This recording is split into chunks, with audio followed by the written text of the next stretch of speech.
अस्सलाम वालेकुम दोस्तों।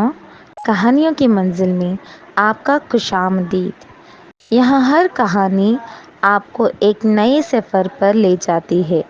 खौफनाक कहानियों से लेकर दिल को छू लेने वाली दास्तानों तक, हर किस्सा आपको एक नए जहां की सैर कराएगी।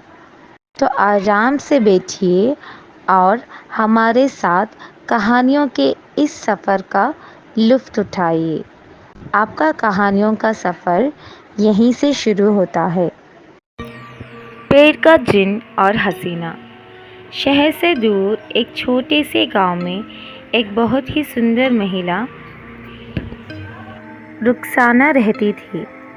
उसकी सुंदरता की चर्चे दूर दूर तक फैले हुए थे। उसकी बड़ी बड़ी आँखें, लंबे काले बाल और मोहक मुस्कान ने गांव के हर व्यक्ति को उसकी ओर आकर्षित कर रखा था। लेकिन रुखसाना को अपने गांव के पुराने पीपल के पेड़ से बहुत प्यार था। वह रोज़ शाम को उस पेड़ के पास बैठती, उससे बातें करती और कभी कभी उसकी छाँव में सो जाती।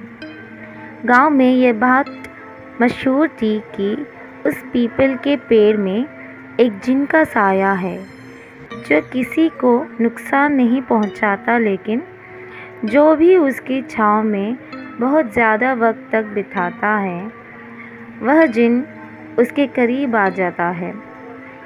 गांव के बुज़ुर्गों ने कई बार रुखसाना को चेतावनी दी कि वह उस पेड़ से दूर रहे, लेकिन रुखसाना ने इसे सिर्फ एक कहानी समझा और उन बातों को नज़रअंदाज कर दिया। एक शाम रुखसाना हमेशा की तरह पीपल के पेड़ के नीचे बैठी थी। उसने अचानक महसूस किया कि हवाओं में एक अजीब सी सन्नाटा है। तभी एक ठंडी हवा का झोंका आया और उसके बाल उड़ने लगे। उसने जैसे ही अपनी आँखें खोली, उसके सामने एक धुंधली आकृति दिखाई दी। धीरे धीरे वह आकृति साफ हो गई और उसने देखा कि वह एक लंबा और डरावना जिन था, जिसके चेहरे पर एक रहस्यमय मुस्कान थी। जिन ने रुखसाना की तरफ देखा और बोला, तुमने मेरे पेड़ से इतना प्यार किया कि अब मैं तुम्हारे बिना नहीं रह सकता। तुम्हारी सुंदरता ने मुझे मोहित कर लिया है।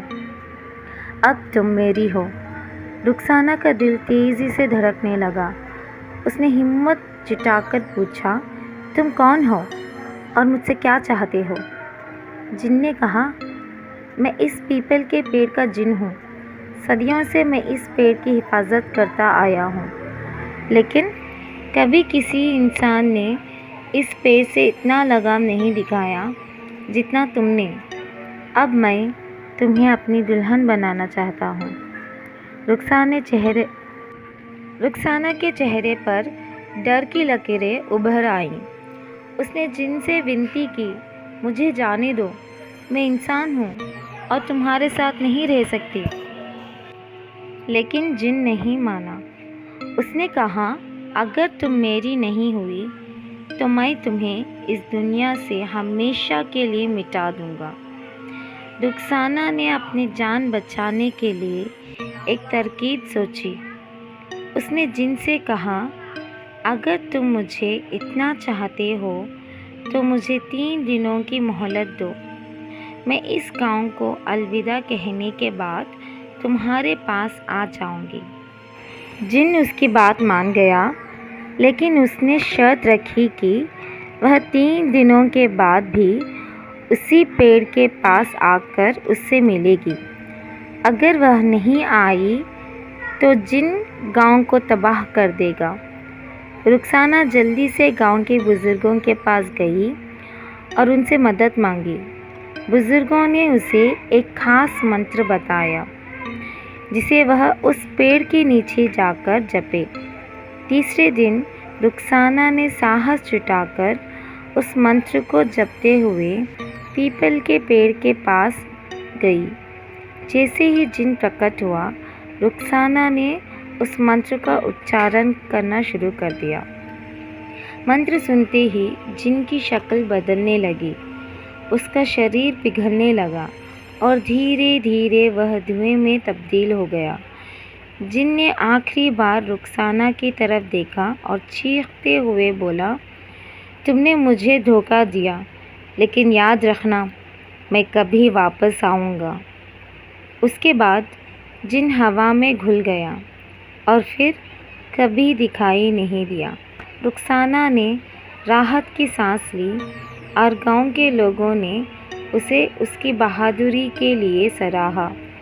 लेकिन रुखसाना ने फिर कभी उस पेड़ के पास कदम नहीं रखा और गांव के लोग भी उस पेड़ से दूरी बनाए रखने लगे।